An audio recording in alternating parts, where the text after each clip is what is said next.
to More Than a Few Words, a marketing conversation. This is your host, Lorraine Ball. And today we're going to be talking about headlines. And I want to do a quick shout out to Mary out in Denver, who dropped me a note and said that this was something that was really kind of bugging her, that she was looking for some new tips on how to create great headlines. And so before we get started, I want to encourage you to do the same thing. If you've got a tip or an idea or a suggestion, or just a question, hop over to morethanafewwords.com/contact.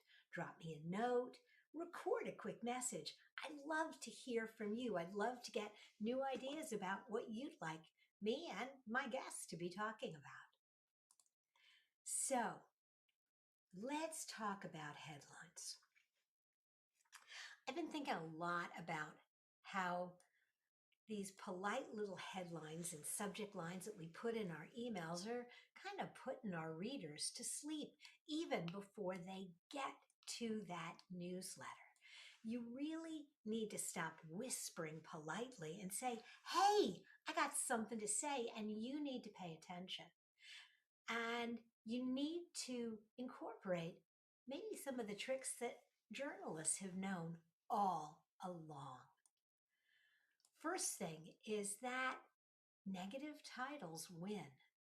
Even when people say they want you to be positive and upbeat, that negative spin is kind of like an accident on the highway. Bam! It sort of stops traffic. People stop, look, crane their necks.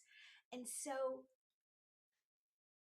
negative titles stand out in the crowded feed because they tap into the emotions people already fear, but they haven't said out loud. Sure, I could call this piece 5 ways to improve your content. But yawn, if your goal is to be more memorable, negativity used faith, negativity used thoughtfully is your new best friend.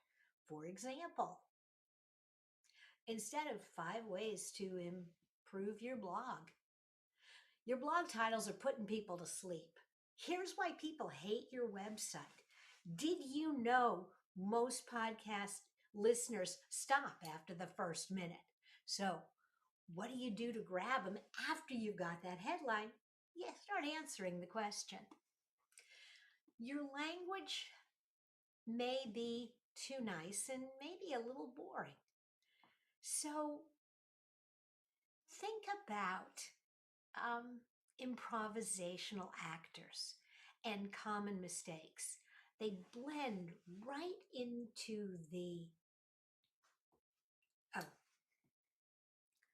let's, your language.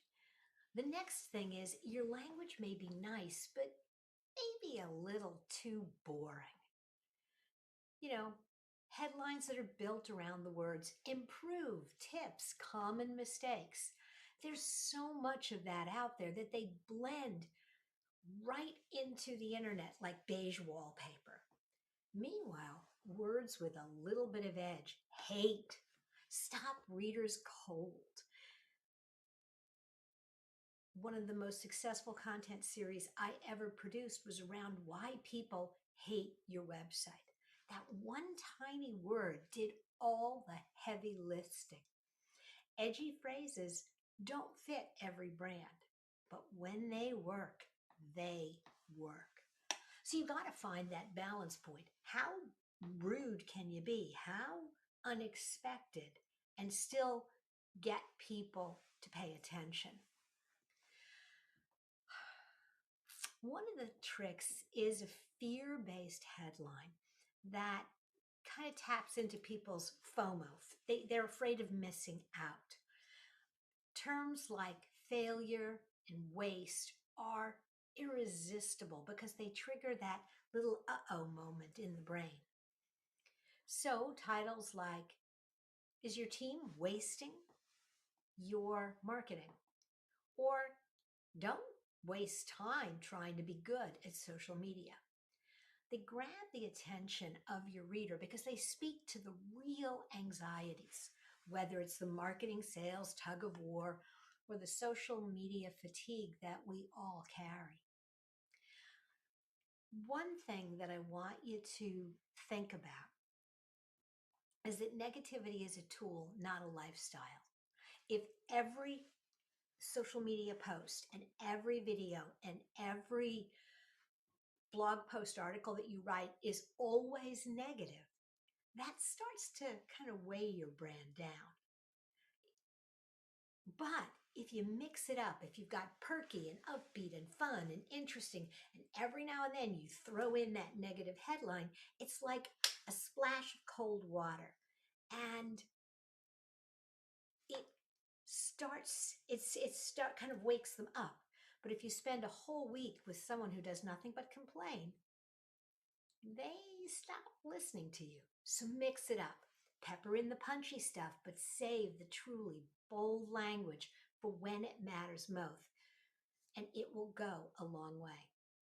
So go ahead, try it. Add a little bite, a little edge, and a little, oh no, they didn't, to your next newsletter, email, blast, article, video, title, or social media post. And because I refuse to end this conversation on a dire note, have a nice day. This has been another episode of More Than a Few Words. Thanks for listening.